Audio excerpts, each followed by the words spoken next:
Okay, saya akan berikan jawapan yang bertulis yang lengkap. Okay, terima kasih. Terima kasih. Yang Berhormat Tan Sri Noh bin Haji Omar.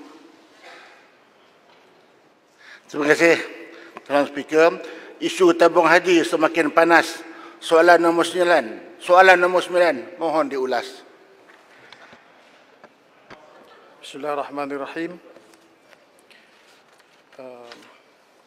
Tuan Dipertua, untuk makluman ahli yang berhormat, Tabung Haji Plantation Berhad, THP merupakan anak syarikat Lembaga Tabung Haji yang telah disenarai awamkan pada tahun 2006 dengan tujuan menguasai sektor-sektor peladangan dan komoditi agar matlamat memperkasakan ekonomi umat tercapai.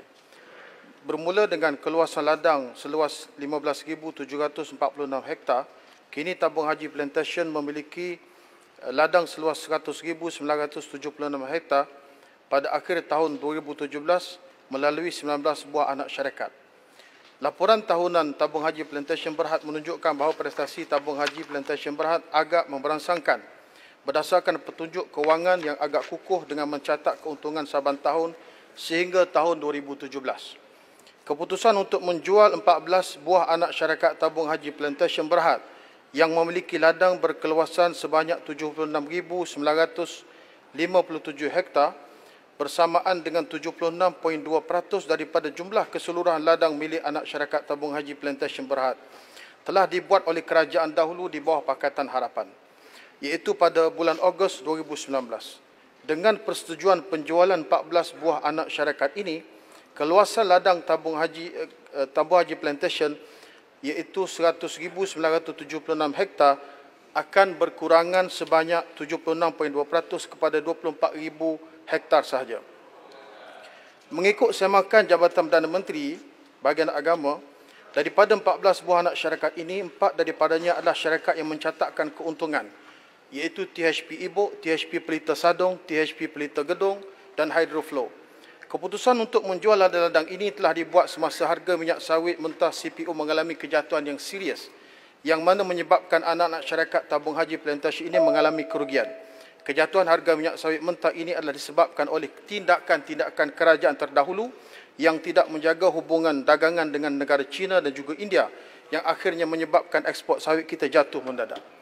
Untuk makluman ahli yang berhormat, pelupusan 70% kepentingan equity di dalam THP YT Plantation Sdn Berhad kepada TDM Berhad anak syarikat Kerajaan Negeri Terengganu sedang dimuktamadkan dan penjualan tersebut adalah pada harga pasaran.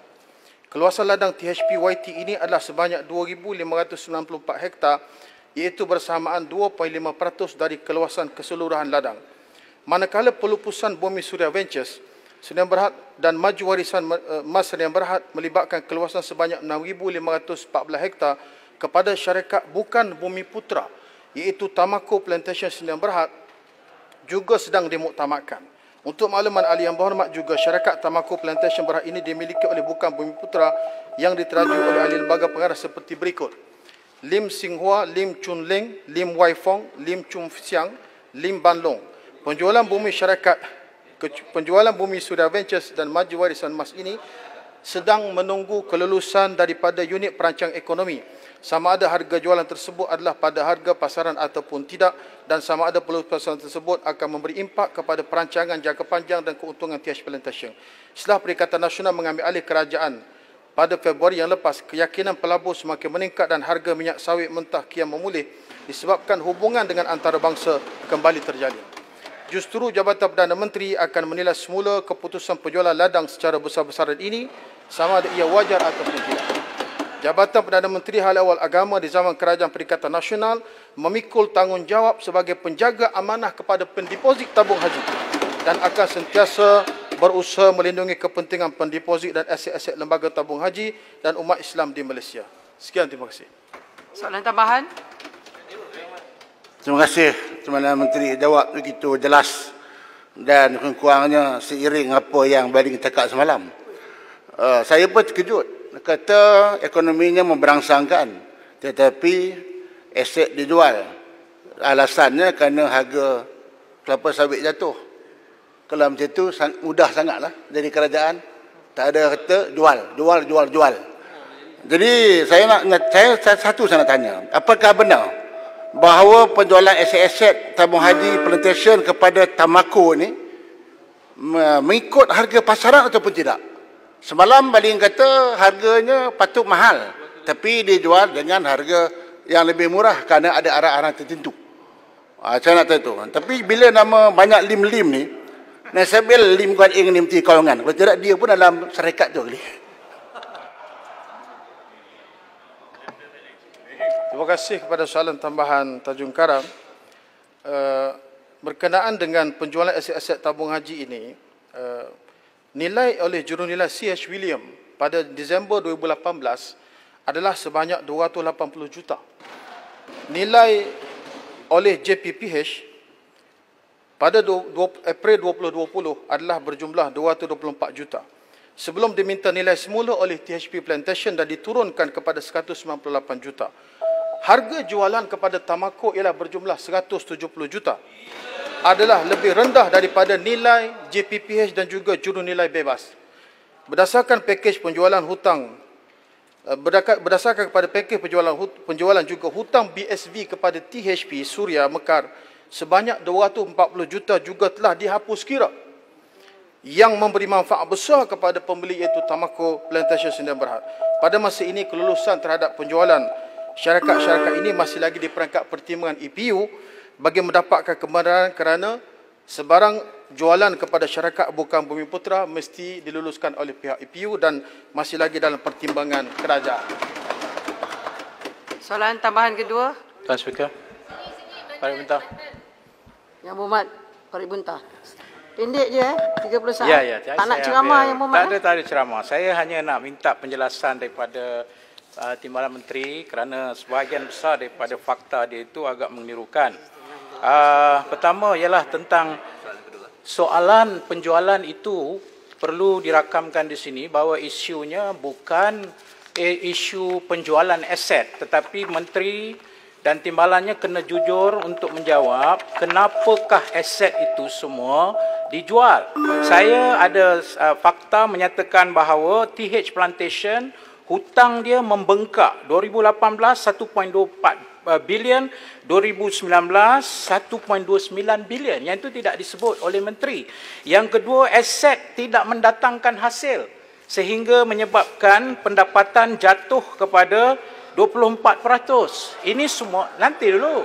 Saya nak tanya kepada Menteri, adakah fakta-fakta ini semua betul? Tahun 2012 hingga tahun 2014, TH Plantation bawah Barisan Nasional secara agresif telah beli tanah daripada hanya beberapa 15,000 hektar, 50,000 hektar kepada 100,000 hektar, dan sebahagian besar daripada tanah itu tidak ditanam. Kos produk untuk menanam itu telah meningkat, menyebabkan tabung haji plantation mengalami hutang. Jadi saya minta kepada Menteri untuk jujur untuk memberi jawapan supaya tidak dijadikan isu TH Plantation ni isu politik, tetapi ianya isu transaksi, dan saya akan serahkan kepada Menteri. EPU akan buat keputusan. Kalau rasa tak nak jual sebab boleh tanggung hutang, silakan. Tapi kalau ia soal transaksi, soal hutang yang meningkat, maka saya menyerahkan kepada kebijaksanaan EPU, dan saya rasa Menteri kena jujur dan adil memberikan jawapan kepada soalan tersebut. Terima kasih Tuan Speaker. Terima kasih Yang Berhormat. Silakan Yang Berhormat Menteri. Soalan yang panjang lebar daripada Parit Buntah, Mantan Menteri. Terima kasih. Untuk makluman ahli yang berhormat, laporan kedudukan tabung haji plantation bermula daripada 2015 setakat rekod yang ada pada saya, dan rekod ini telah dibentangkan di Parlimen dan disahkan oleh Jabatan Ketua Audit Negara. Untuk 2015, keuntungan dicatatkan oleh THP sebanyak 18,714. Keuntungan tahun 2016 127,296. Keuntungan tahun 2017 hutang, saya tanya sebab hutang. Untung kalau hutang tinggi, kos operasi tak akan dapat ditanggung oleh TH Plantation. Dengarlah dulu Yang Berhormat. Jangan bagi jawab. Yang Berhormat, kita tidak boleh berbahas semasa pertanyaan. Silakan Yang Berhormat Timbalan Menteri. Saya tahu dia tak suka mendengar data-data ini. Tahun 2017, tabung haji plantation mencatat keuntungan 60,990,000. Bermula peralihan kuasa zaman PH ambil alih 2018, kerugian 678 juta. Dan pada 2019, kerugian 245 juta. Berkaitan dengan hutang-hutang yang menjadi beban kepada TH Plantation, kita memahami akan keadaan itu. Tetapi setelah semakan dibuat, 75% daripada hutang-hutang TH Plantation itu adalah daripada parent company, daripada tabung haji. Maka dengan penjualan aset-aset ini tidak akan menyelesaikan jumlah hutang yang begitu beban kepada TH Plantation. Sebaliknya, perlu ada kepada satu konstitusi semula berkaitan dengan hutang-hutang yang membebankan terutamanya cash flow yang menyebabkan tabung haji plantation. Adapun soalan yang berhormat yang berkaitan dengan ada unplanted area yang terlibat dengan 6,500 hektar yang nak dijual kepada Bumi Suria kepada Tamako itu, yang berhormat, penilaian membuat bahawa daripada jumlah unplanted area itu nilainya RM4,500 untuk 1 hektar bersamaan dengan 2.5 ekar. Terlalu murah yang berhormat. Tanah kosong 4,500 hektar. Saya ingat ahli-ahli dewan semua boleh pakat beli 1 hektar seorang kerana nilainya hanya 4,500. Soalan yang penting di sini ialah mengapa terlalu rushing untuk menjual kepada syarikat ini sedangkan proses pemulihan terhadap harga komoditi yang merupakan instrumen utama kepada TH Plantation ini sedang memulih dan kerajaan berpandangan penjualan ini yang banyak perkara-perkara yang perlu diteliti semula masih lagi dalam peringkat penelitian dan tidak mustahil bahawa kerajaan akan menilai semula untuk membatalkan penjualan syarikat ini. Terima kasih Yang Minta Berhormat. lepas tuah. Yang Rakyat Berhormat. Sabah pun mahu tahu. Ada juga Maaf, tanah-tanah. Yang Berhormat. Maaf, Ya, senang jual jam harta telah je tamat lah. 11.30. Maaf. Tak ada duit, kita boleh tambahlah sikit. Kita tidak boleh melangkaui masa untuk pertanyaan. Yang Berhormat, minta maaf. Ini